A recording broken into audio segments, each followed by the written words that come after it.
pun kula baleni nggih saking awal wal maqalatur rabi'ah kula terangno ya. An-Nabi Bakrin Siddiq radhiyallahu anhu dawe adzulumatu khamsun. Dawe Abu Bakar kegelapan itu ada 5. Di mergo Abu Bakar wong saleh nek kegelapan yo luwih akeh. Dadi ora pati apal nek jumlahe akeh ora pati apal. Roe muk piro? 5. Nah, zaman akhir ora trimo 5 ribuan napa? Ribuan. Nomor 1 hubud dunya. Seneng dunya. Seneng dunia macam-macam, seneng pangkat, seneng apa saja yang tidak mengantarkan ke akhirat. Iku darani napa? Dunia. Atau apa saja yang murahan, iku darani dunia. Kalau terangno definisi dunia, dunia kata dana ya dunuan. Ana sing ulama nasrib sangka dania terus ditakhfif hamzah dadi daniah terus ditakhfif hamzah dadi ya daniyah terus ngikuti wazan fula jadi dunya. Jadi agar barang sing hina itu jenenge apa? Dunya. Atau barang sing dekat itu jenenge dunya. Mergo maknane dunya wis saiki, dana iku maknane dekat. Akhirat nanti. Sungokno wae kok kowe suwe-suwe paham. Sehingga sesuatu yang tidak murahan kayak sujud, kayak sedekah, kayak ngaji itu ora dunya. Ini kesaksian akhirat. Sehingga ketika Ibnu Khaldun itu Allah itu ngeritik dunia ya yang perlu dikritik. Bahkan kadang akhirat pun dikritik pangeran, swarga pun kadang dikritik pangeran. Nak waya perlu dikritik karena ada konteksnya. Ada apa? Konteksnya. Misalnya begini. Saya punya kitab namanya Khilyatul Auliya atau Baqatul Asfiya. Saya sampai sekarang belajar kitab itu terus. Ini sekitar 14 jilid. Ini kitab indukan Ihya. Saya berkali-kali ngomong di mana-mana. Imam Ghazali dalam hal manaqibul akhyar, sejarah orang-orang pilihan itu nginduk kitab nama Khilyatul Auliya itu 14 jilid. Dalam ilmu tasawuf beliau nginduk kitab jenis Qutil Qulub, ini karangan Abu Thalib Al-Makki. Dalam fikih tentu beliau nginduk gurunya Imam Haromen. Dan memang kitab itu harus nginduk, kalau tidak namanya mukhtarik, bikin-bikin. Memang syaratnya ulama harus muttabi, dia hanya pengikut, tidak boleh apa kreasi. Kalau kreasi namanya bid'ah, bid'ah. Kalau terang, di situ ada cerita ada seorang sufi bodoh ngeritik dunia tak ngamal. Dunia wis ora ono bener, dunia ku nggon batang, dunia ku jifah batang. Sing berebut batang ya siap-siap rebutan mbek asu, pokoke ngomong wis tok ndi-ndi. Sayyidina Umar itu agak tersinggung dengan makalahnya orang sufi yang bodoh ini. Ya, rata-rata orang sufi memang bodoh. Wali gelem ngaji fikih. Setelah ngomong ngalor ngidul dunia gue swelek terus dia biasa lah orang sufi terus milih dewean terus orang lakoni popos ngerti-ngerti lesu mangan wae lesu orang sufi kan gitu. Singkat cerita terus Umar agak marah tapi beliau masih bisa mengendalikan diri. Terus kata beliau, Sal Sayyidah, Sal Hadas Sayyid, kamu tanya Hadas Sayyid, maksudnya Sayyid dalam bahasa dulu itu ya orang terhormat. Dalam bahasa zaman era itu maknanya Sayyid itu masih apa? Sadat maksudnya bukan Habib, bukan. Kalau dalam bahasa Arab dulu itu memang kalau Habib itu Durian Nabi, kalau Sayyid Sadat itu Sufia itu belum pasti maknanya apa? Habib ya, tokoh-tokoh yang diikuti dalam apa? Makalahnya, dalam apa? Makalahnya. Terus kata Ubay bin Ka'ab, dan ini menurut saya benar sekali, dan kamu harus mengikuti Ubay bin Ka'ab. Dia adalah termasuk 6 sahabat yang dipuji Nabi min ahlil Quran, apa? Yang dipuji Nabi min ahlil apa? Quran. Kata Ubay bin Ka'ab, lalu Anda masuk surga karena apa? Lalu Anda masuk neraka karena apa? Lalu Anda dapat ridho Allah karena apa? Kamu itu bisa masuk surga lihadidar karena kenangan di rumah ini, maksudnya karena dunia ini, karena sujud kamu, karena kebaikan kamu. Itu di mana? Allah mereferensi amal kamu ya di dunia ini. Kamu masuk surga karena sujud kamu di dunia ini, nanti masuk neraka karena keangkuhan kamu di dunia ini. Fahadi dunya mi'yar, dunia ini adalah takaran. Semua referensi Tuhan tentang akhirat itu merujuk kelakuan kita apa? Di dunia. Sehingga kalau kamu masuk surga selamanya lama, itu ya karena kebaikan kamu di dunia. Maka jangan kritik dunia ini, karena dunia itu mahalu sujudika, mahalu rukuika, mahalu khutbah, dia marah-marah. Sehingga semenjak itu kata Ibnu Khaldun, orang tahu dunia yang dikritik adalah dari madatul kalimah dani'ah, suatu yang murahan, apa? Yang murahan. Sehingga kalau misalnya orientasinya itu kebesaran, besaran li'ilai kalimatillah, maka itu tidak termasuk dunia. Dan yang suasananya akhirat tapi motifnya adalah kasal, kemalasan, itu yang benar-benar dunia. Makanya Imam Syafi'i sering kritik tasawuf itu sampai ussisati tasawuf alal kasal. Ilmu tasawuf itu basisnya itu karena pemalas. Karena tadi misalnya begini, ini contoh paling gampang. Zaid itu di daerah pinggiran. Di daerah pinggiran di mana Islam itu minoritas. Terus dia ingin kaya raya supaya bisa bikin masjid atau bikin komunitas Islam. Atau dia ingin jabat jadi lurah supaya nggak ada pelarangan orang sholat karena dia yang punya otoritas bikin aturan. Atau kalau mungkin skup lebih besar dia ingin jadi bupati supaya daerah situ familiar dengan Islam karena pejabatnya Muslim. Itu tidak dunia karena semua orientasinya untuk mengawal sujud, mengawal kebenaran.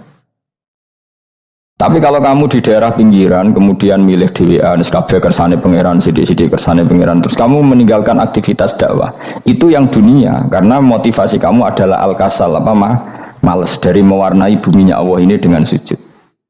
Ini yang banyak orang sufi salah paham. Makanya orang sufi harus ngaji fikih. Pendeknya roh, dilingno wong alim, wong fikih, nak kitmanul ilmi ku haram. Kitmanul ilmi haram. Menyimpan ilmu itu haram. Tidak memberi kontribusi dalam proses orang sujud adalah haram. Tidak memberi pencerahan pada umatnya Nabi adalah haram. Menikmati keasikan eling pangeran dewi adalah haram. Dia harus diingatkan gitu terus. Kalau enggak, itu bahaya bagi agama ini. Makanya dulu itu enggak ada orang sufi yang enggak ngaji ulama fikih. Sekarang kebalikan, malah wong sufi darani fikih mau kulit dekne wis tok hakikat sembrono. Oh tak tobat nonton anak ketemu aku. Itu bahaya, paham seperti itu tuh bahaya. Karena sekarang itu sufi itu jadi identitas kesalehan. Jadi yang rumah kome sufi koyo-koyo sak dhuwure ahli napa? Fikih. Itu bahaya. Karena tadi sufi itu akan ngeritik dunia sepedas-pedasnya. Kemudian ujung-ujungnya meninggalkan dunia, kemudian happy-happy asik pangeran dewean dan membiarkan umatnya Nabi ini berserakan kemana-mana, tidak terlibat sama sekali, tidak memberi kontribusi sama sekali. Cara bahasa gampangannya orang gelem amar ma'ruf, gak gelem nahi mungkar. Tapi bahasa amar ma'ruf nahi mungkar kan saiki dadi gerakan ekstrim. Makanya ora tak bahasa amar tidak peduli, tidak mulang. Mergo saiki bahasa saiki repot terus. Paham ini penting kalau terang. Jadi kalau baleni malih ya. Sing dimaksud dunya ketika dikritik pangeran iku dunya sing sangka kata dani'ah, sesuatu sing murahan, sing enteng, sing nafsu, itu jenenge napa? Dunya, napa? Dunya. Tapi ketika sesuatu itu baik dan mengarah kepada Allah, itu jenenge dunya iki masru'atul akhirah. Maka dunya itu di dua status napa? Siji masru'atul akhirah. Dan ini status yang harus kita pakai. Makanya kata Imam Ghazali itu, kowe nak radi duwe sak penat-penate urip terus merasa enggak punya kenikmatan, datang saja ke kuburan. Dan yakinlah semua yang sedang mati keinginannya hanya satu, ingin kembali di dunia dan memperbaiki amal-amalnya. Berarti dunia adalah segala-galanya bagi orang yang sudah mati. Ya, orang yang sudah mati itu cita-citanya satu, la'alli arji, semoga kita kembali ke dunia. Untuk apa? Untuk membenahi semua kesalahan yang pernah dilakukan zaman yang dunia. Terus kamu ingat, fa'ana fid dunya, ya Allah, alhamdulillah sekarang masih saya di dunia. Artinya saya punya satu kesempatan yang diinginkan semua orang yang sudah mati di seluruh dunia. Lalu malah wali anu urip malah kepengen nang mati. Saking kakean kasus ini, apa? Kakean apa? Kakean kasus. Makanya di sini sirinya para rasul, para nabi itu sering donga, Allahumma tawil umrona, sehingga banyak orang soleh mendoa supaya panjang apa? Umur. Itu karena pas itu yang hadir adalah dunia dengan makna masru'atul akhirah. Tapi ada juga wali dan nabi kadang-kadang donga, ya Allah, jika sebaiknya saya mati, mati saja. Itu ketika tergambar dunia yang sudah murahan, yang sudah arogan, yang sudah tidak jelas. Maka dunia ini punya dua status sekaligus. Jika prospek bagi Anda untuk masru'atul akhirah, maka nikmati senikmat-nikmatnya. Tapi jika bagi Anda ini sudah menjadi ladang maksiat apa-apa, maka jadikan dunia ini tempat tobat. Karena akhirat itu nggak ada apa-apanya dibanding dunia. Jadi akhirat itu hanya mereferensi dunia, mereferensi dunia. Ini penting kula aturno. Kadang-kadang sufi ku menyen goblok ora iso ngaji. Dia nganggep dunia mbek akhirat itu penting akhirat, tapi cara maknaninya salah. Lho kowe nganti ning akhirat mlebu swarga itu karena apa coba? Amal zaman di mana? Dunia. Berarti penting mana dunia sama akhirat? Penting dunia karena akhirat mau efek, apa? Efek dunia ini yang pokok. Apa dunia ini yang pokok. Kalau Allah kan cara ngendikan tidak seperti itu. Allah cara ngendikan gini loh. Akhirat, maksudnya walal akhiratu khairul laka minal ula gini. Sesuatu yang berorientasi akhirat dan kemudian menjadikan kamu nyaman di akhirat itu khairul laka minal ula, itu lebih baik ketimbang dunia. Ora kok kowe nak ning dunia nak sepemelek ning akhirat ape ora ngarang ngono, nak ning dunia melek ning akhirat luwih parah. Kayak melarat tem cek ngene iki kan. Tapi kan cek iso ngopi, cek iso mangan tengkleng. Coba ning akhirat gak iso blas. Dunyel-nyel malaikat ngawur. Gayamu bareng melarat iso ning dunya lara lah nek akhirat penak. Aku yakin ora luwih lara, tak jamin. Ngeraine kan ketara nak ngono. Keliru omongan aku ning dunya lara lah sementing nek akhirat penak itu ndak bisa. Kowe nyifati dunya nggon lara iku serapati ridho mbek pangeran. Berarti ketika iso ngopi ra syukur, ketika iso mangan ra syukur, anane nyifati dunya lara. Berarti rapati ridho mbek pangeran. Malah dibles-blesno sebenarnya. Pemenang nak pengurus akhiratnya aku tak tekek. Mak kula mbok pengurus mbok ora sebenarnya. Tapi gak ada rencana daftar jadi panitia apa? Akhirat. Tapi kira tak syafaat dia ambiarno karena ini penting kalau terangno. Makanya Imam Syafi'i masyhur makalah beliau tentang fikih dan tasawuf itu. Nggih saya kutip dan saya memang saya hafalkan terus makna teman. Faqihan wa sufiyan fakun laisa wahida fa inni wa haqqu wa iyyaka ansahu. Terus kata beliau mensifati orang fikih fa hadza qasin lam yadzuq qalbuhu tuqa wa hadza jahulun kaifadul jahli yasluhu. Itu masyhur. Di dunia ini identitas di dunia kita, dunia ulama itu hanya dua. Kalau enggak sufi ya faqih. Kamu jangan jadi salah satu. Faqih adalah orang sing qasin, itu qalbuhu qasin, hatinya itu keras, hatinya atos. Lam jadu qalbuhu tuqas, gak ditakwa blas. Wong faqih ora ditakwa blas, gak diempati blas. Tapi orang sufi itu wahada jauh ini malah geblek blas, malah parah meneh. Sing sitok atas hatine sitok geblek dari Imam Syafi'i. Ya nak protes berarti Imam Syafi'i aja protes aku. Kenapa begitu? Misalnya gini orang fikih. Kalau bapak nyontohkan tuh gini. Orang fikih itu punya aturan. Misalnya kalau rukuk tidak begini nggak sah. Sujud kalau nggak begini nggak sah. Sholat kalau tidak begini nggak sah. Oke, aturan itu baik. Tapi punya keangkuhan berpikir. Misalnya ada orang desa terbelakang. Misalnya di pedalaman Gunung Kidul, Kulon Progo. Ada orang yang ditobatkan orang-orang sufi. Orang sufi itu ya saya rodok goblok-goblok itu. Misalnya nobatkan. Enak wong fikir melok nobatno tapi tahu-tahu bilang ini sholatnya enggak sah, rukuknya enggak sah, Fatihahnya enggak sah. Dari sing sufi, wah semane nobatno ora iso sholat apa ora disahno. Si sufi ya goblok pisan, ketika ngawal si ajudannya tadi sholat enggak dikawal. Jika banyak aliran di Jawa sholat ala kali Joko ya ono Fatihah mau meneng tok. Sitok sujud tok. Jadi ini sitok atas hati ini, ora gelem bina tapi muni rasa. Sisi tok goblok, ora tahu nerusno pembinaan. Akhirnya ya mandek ning satu kesalahan dan diwaris ya bergenerasi-generasi. Makanya kata Imam Syafi'i itu sitok goblok, sitok atas hati ini. Jadi kamu jangan jadi salah satu itu. Makanya kamu aman karena kamu ndak sufi ya ndak fakih. Makanya nggak masuk nggak masuk yang dikritik Imam Syafi'i. Kamu sufi ya ndak, fakih ya ndak. Makanya kalau Imam Syafi'i ngeritik itu, tapi alhamdulillah saya ndak dua-duanya. Ya ndak sufi, ndak fakih. Karena orang sufi itu kalau ditelusuri itu memang kesalahannya terlalu banyak. Kecuali dia mau ngaji fikih. Kenapa? Kecuali dia mau ngaji fikih. Kayak tadi misalnya, sampai Imam Syafi'i zaman itu duka yang menghentikan usisat tasawuf alal kasal. Ilmu tasawuf itu dibina itu berdasar kemalasan. Loh, saya punya teman sufi banyak. Saya ini kiai loh. Punya teman sufi banyak. Teko ning nggon kula Gus donya wis rusak, sementing sakniki wis ngatah-ngatahno istighfar. Memangnya kita bisa diistighfari pangeran, disepuro pangeran ketika kamu orang alim ndak mulang? Memangnya kok iso disepuro pangeran ketika kowe sugih zakat?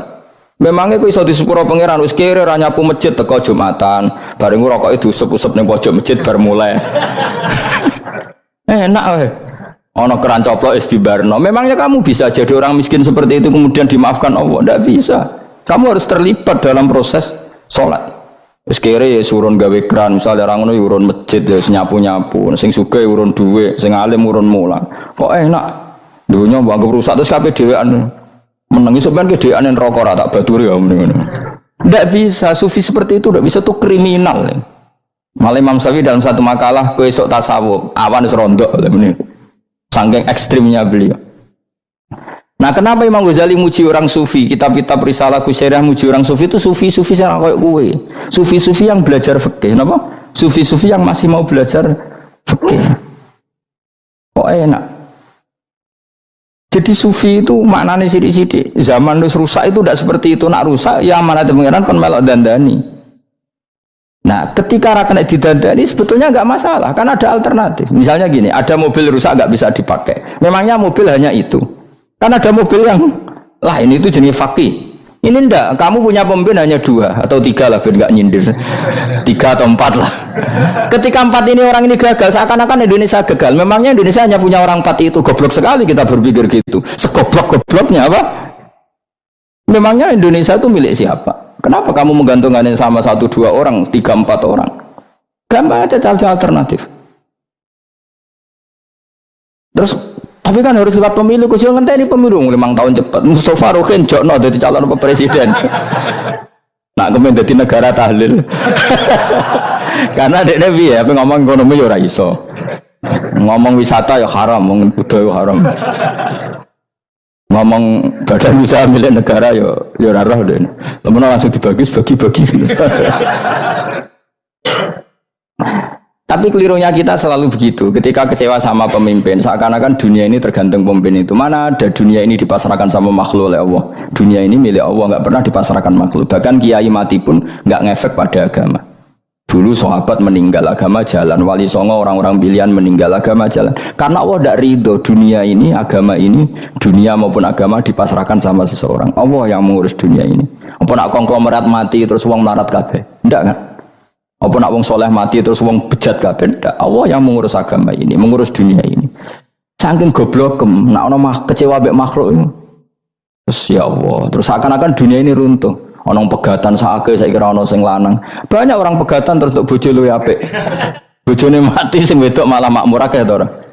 Makanya pangeran nganyak manusa iku entek-entekan. Allah nate ngendikan gini Mas dalam pegatan. Unik ngendikane pangeran. Ya rodok manekno wong pegatan. Wa iya tafarraqa yughnillahu kullam min saati. Kamu tidak usah takut dalam suami istri itu bercerai. Wa iya tafarraqa, jika 2 suami istri bercerai, yughnillahu kullam min saati, bahkan satu-satunya per 1 dari kedua mempelai ini bisa dikasih lebih kaya. Banyak enggak uang pegatan terus akhirnya lebih makmur. Dan kenangannya untung pegatan Mas dhisik aku untuk bojo sing dhisik wis. Aduh, selemu goblok. Engko sing lanang karena bosen dijudisi yang untung saiki di bojo konak, bojoku sing dhisik. Banyak enggak orang pegatan kemudian kenangannya itu baik sama yang sekarang. Dengan yang lalu mau ngerutu tok, banyak enggak? Banyak. Dulu kita punya pemimpin yang cakap, yang otoriter. Zaman itu pun di demo. Coba kita ini kan mulai dulu yang jadi pemimpin di demo, kok cek urip pantas di demo kan es mati di go kelangenan. Kelakuan kok ngono. Mulai dhisik nganti saiki. Kiai juga gitu, zaman urip dikerwiti, kok bareng mati kiai penggantinya dikritik ora koyok kiai dhisik. Iku ora ya coba 66 Pak Karno dikritik, orde baru diurus gitu tuh. Nabi yang ngono mangsamu mau presiden tok. Nabi ku kan mukjizat iku ngaji. Jadi mukjizatnya Nabi ku ngaji. Jare masyarakat kon mukjizat ora keren blas. Mukjizat iku kudu nganggo tongkat. Dadi seru napa? Dianggap Nabi Harry Potter. Jadi Nabi ku mukjizat kok mulang. Mulang iku mengatur logika supaya mapan nikmati Allah dan Rasul. Itu mulang. Mereka agak seneng, Mat. Kalau aku nabi-nabi dhisik ku tongkat apa no, Mat. Dadi seru apa? Seru main seblak pokoke seru lah. Nabi sempat tertarik, ya kepengen di tongkat tahu Nabi tua, kita ya sangar lah, wah. Jadi Nabi ngalor ngidul gak apa, tongkat nggak ono sing ngelawan, plus terus kecemplung segoro, kan ya seru lah, misalnya ono Yogyo macam-macam, tutuk, terus likui faksi do tenggelam kan, seru lah, wah. Jarab jawabnya pangeran dulu lucu, dia matke jok tongkat, gampang lah masalah tongkat, karena ngetok wit kan gampang tongkat itu, memang samu tongkatnya Nabi Musa terus. Digawe dikai mori terus dikai minyak ya ora dijupukno wit diketokno mangsamu.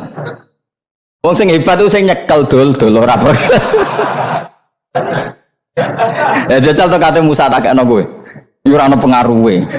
Wong saiki nggone Turki digo tontonan ora piye-piye. Lah nek mbate jek aktif Pak Turki nantang Israel duel lan. Lah wong di tongkate Nabi Musa kok digertak Israel rawani. Lah nek tongkate iku tenan nak oh. Sing sakti sing nyekel dul ora kok perkara tongkate. Nah, cara wae dhisik sono HP Nabi Musa ya luar biasa cara itu. Akhirnya Nabi Muhammad itu sempat kepengin jawab pangeran unik. Awalam yakfuru bima utiya Musa min qabl. Matke kok gak eling apa zaman Musa nggo tongkat wong terus do iman. Awalam yakfuru bima utiya Musa min qabl qalu sikhroni tazahara wa qalu inna bikullin kafirun. Apa zaman Nabi Musa itu terus wong do iman? Ya tetep komentar dari tukang sihir. Podo ae. Nggo mukjizat ora podo wae wong nak trai berdua itu tetep berdua. Zaman Pak Karno sing tukang ngeluh ya ngeluh, zaman Pak Harto tukang ngeluh ya ngeluh, zaman Mega sing tukang ngeluh sampai saiki sing tukang ngeluh ya wis kegiatan. Kiai yang ngono. Kadang ada kiai saiki misalnya Surabaya zaman Mbak Arwani, Mbak Zubair. Memangnya zaman Mbak Arwani wong Kudus ngaji kabeh. Mangsaku ya kelakuane wis ngono-ngono wae. Misalnya kula ya, kadang ya wong komentar. Wis wae ora koyo zaman Bandur Salim. Lah aku wis dididik bapak, zaman Bandur Salim apa wong ya ngono. Mbok bapak zaman Bandur Sam apa ngono sampai zaman Basunan Bonang misal. Ayo jajal.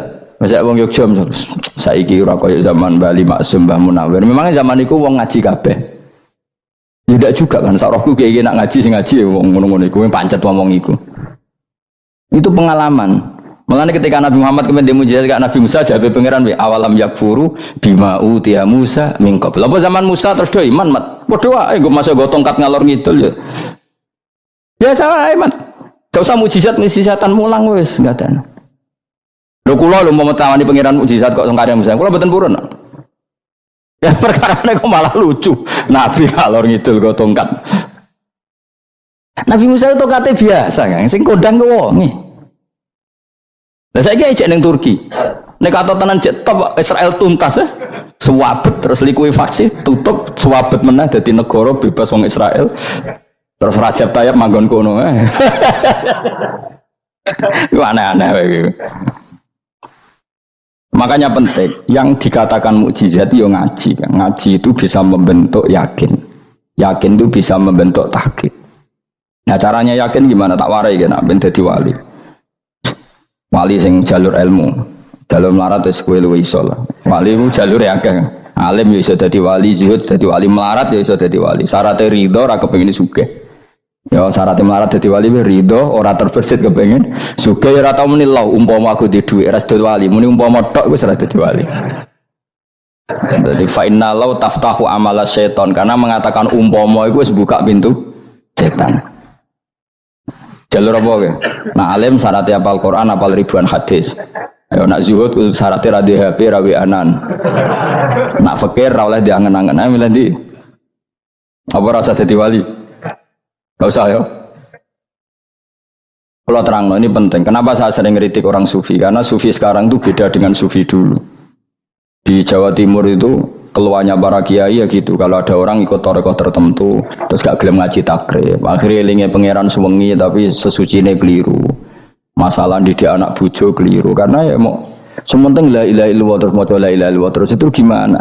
Kalau kita iman sama Allah, ternyata iman dengan aturan-aturan Allah. Misalnya kita seneng cawe wedok, terus mbok sebut jenenge tok, kono njuk wedak ra mbok kei, njuk mangan ra mbok kei. Terus kamu tidak mempelajari sing disenengi pacaran ku apa? Senang Allah itu maknanya senang ketentuannya Allah. Allah yang murka itu apa? Kalau kita zina, kalau kita maling, ketika korupsi. Allah yang suka apa? Kalau kita sujud. Lalu syaratnya sujud apa? Harus dalam keadaan suci dari hadas besar maupun hadas kecil dan tempatnya tidak ada najis. Bahkan harus gitu. Itu senang Allah kok menurut Allah semengi terus pingsan, kesemper, terus nak tepak harus darani wali. Nak darani wali ono salam template. Wah apa-apaanan. Lancar bapak kula saking kerase. Lah wong darani wali nek melete keren aku jare. Tak top aku jare. Lah kok saged, Pak? Paling zaman akhir darani wali dadi gula, wong salah templek ngekeki dhuwit. Tapi nak wong alim darani wali sing dadi pinter akeh. Coba jajal lah wis ayo. Nak ora percaya Ruhin maklumno nak saiki wali, nak ora dadi gula mbek dhuwit. Ayo saiki umumno nak Ruhin iku wali. Reaksi masyarakat kira-kira piye? salam template terus nggak malam merek rokok Rugen misalnya rokok apa ya terus ditukokno. Tapi umat dapat apa juga? Tapi ketika orang terkenal alim, umat dapat banyak karena bisa ngaji carane sesuci piye, carane zakat piye, yang wajib zakat apa saja, carane dekat. Tapi saya gak wali kalah mbek apa wong alim kalah mbek wali. Kula niki diceritani Gus, kula nek wong alim Gus, jejer mbek wong terkenal wali kok ora salaman beda. Ya akhirnya melarat salam. Maksudnya salaman kok ono maknane ning Jawa Timur. Ora usah diterangno maknane opo. Wah kere. Wah kowe padha wae wong alim kok hasud to. Nek hasude perkara hasile iku. Iku ya sarap pisan padha wae. Sing kanca kula niku sing. Tapi sebenarnya kita harus jadi pelajaran. Kalau ingat Allah itu ingat aturan-aturannya Allah. Terus keling Allah suwengi terus piye? Allah bikin aturan, kamu suwengi ning masjid itu ketentuan fikihnya kayak apa?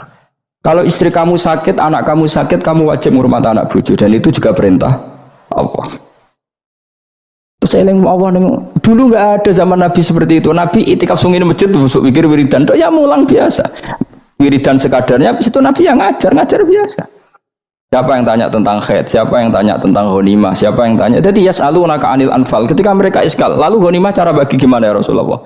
Dibagi wa'lamu annama ghanimtum min syai'in fa'alillahi khumusahu wa lirrasulullah 1/5. Ada yang tanya lagi, wa yas'alunaka 'anil maghid. Istri saya caranya haid tidak normal ya Rasulullah. Kadang-kadang over. Terus disebut itu istihadah apa? Itu ditanyakan. Ada yang kaya usul, ya Rasulullah duit kula kathah lalu tak kasihkan siapa? Yas'alunaka madza yunfikun. Ora kok terus eling pangeran sungi-sungi terus do ngantuk, bariku keturu, bariku makan-makan ora ono ngono. Coba jika seseorang terkenal wali itu paling untung udekne. Ini bukan kritik kan. Memang harus dikritik. Dikritik aku enak aku kualat, kowe ra wali kok ngritik wali. Ya cuma melok-melok. Karena apa? Kita ini syafaqatan li hadil ummah, kita kasihan umat ini mencintai kiai, kemudian tidak dapat apa-apa dari kiai itu. Caranya apa ya? Kita mulang. Makanya Rasulullah itu masyhur kan di sebuah hadis, sama cari di Muqaddimah Majmu', di Muqaddimah Ihya, hampir semua kitab ulama top itu menceritakan hadis ini. Nabi ke masjid, ada satu kelompok yang nangis-nangis dungo, ada sekelompok yang mulang fikih. Mulang itu yes, iki halal, iki haram, iki sholat begini nggak sah, ini pokoknya mulang aturan-aturannya pangeran. Nabi ngadeg, kemudian Nabi bilang gini, kilakuma ala khairin, dua kelompok ini sama-sama baik. Tapi apa yang terjadi? Amma haula fayatuna waha, mereka adalah kelompok-kelompok yang minta sama Allah, insya'a ajaba wa insya'al. Lah, kalau Allah mengendaki ya disembadani, kalau enggak ya enggak. Tapi ini kelompok yang membicarakan hukum-hukumnya pangeran, pasti Allah ridho. Wa innama bu'istu mu'alliman, memang sing jenenge Nabi itu untuk mengumumkan halal haram, maka Nabi terus ikut yang kelompok belajar tadi. Karena yang dikatakan coba Nabi diutus jadi Nabi itu apa? Saya tanya, bikin aturan, caranya tawaf ke Ka'bah begini, dulu tawaf itu wudu, dulu tawaf itu bawa hubal lata, dulu tawaf itu dengan penuh kemusyrikan. Nabi datang, cong tawaf itu aturannya gini, nggak boleh ada yang berbau syirik. Caranya tawaf 7 kali, baca kalimat ini. Sa'i juga gitu. Dulu yang namanya sa'i itu setar megang berhala Isaf. Nanti di Marwah megang Nailah, setarnya gitu, dari kesirikan ke kesirikan. Terus Nabi datang, nggak boleh megang Isaf dan Nailah, harus dibongkar. Dimulai dari labbaik Allahumma labbaik la syarikalah innal hamda wa ni'mata laka wal mulka la syarikalah. Itu Nabi. Sehingga saking ekstrimnya, sahabat itu dulu nggak mau disuruh sa'i. Nggak ya Rasulullah, kita ada sa'i, tempat yang dulu kita syirik di situ. Karena kalau sofa setarnya pegang Isaf, nanti kalau di Marwah pegang Nailah, itu nama berhala. Terus Allah menurunkan inna sofal marwata min sya'airillah faman hajjal baita wa i'tamara fala junaha. Istilah pangeran fala junaha. Kalau kamu sudah Islam enggak apa-apa sa'i. Kenapa bilang enggak apa-apa? Karena dulu pernah sahabat merasa dosa, karena itu dulu basis kemusyrikan. Jadi ini penting saya utarakan. Lagi-lagi yang digerakkan Nabi adalah aturan main dalam hidup ini. Apa? Aturan main. Lho kula wingi pasaran wingi ini kula mucal napa sampean tadi. Kula mucal Minhajul Thalibin. Karangan Imam Nawawi, kita fikih. Mergo kula niku mangkel. Kadang wong alim terus darani wali, nek darani wali ngono wong teko njuk pangestu. Kadang kurang ajar meneh wong ape kaji njuk ndongakno kaji mabrur. Luwih parah meneh. Nah kula tak ngamuk tenan. Kowe Kowe nak langsung ndongakno wong iku kaji mabrur padha karo ana wong ra iso numpak sepeda motor. Iki kula badhe numpak sepeda motor, ndongakno slamet. Wong belajar ya ora kok ndongakno slamet.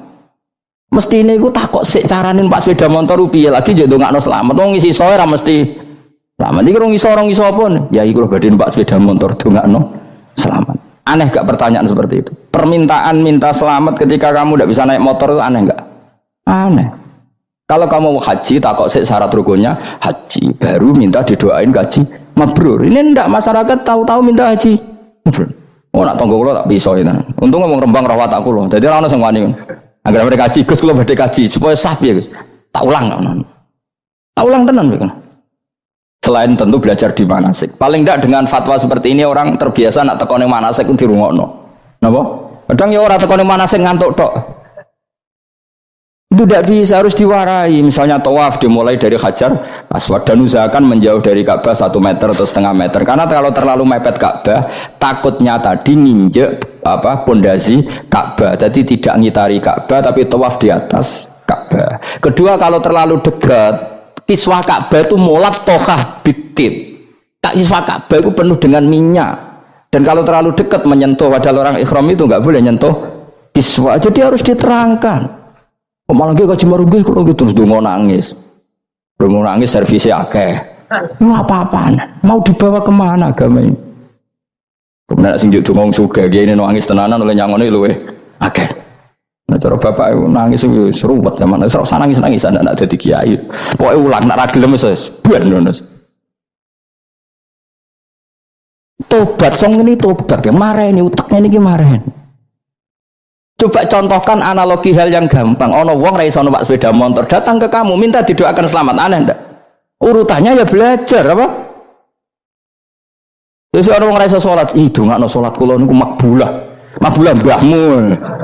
Takbir ar Fatihah ar ya kabeh itu ono urutane. Itu lama. Jadi makanya Rasulullah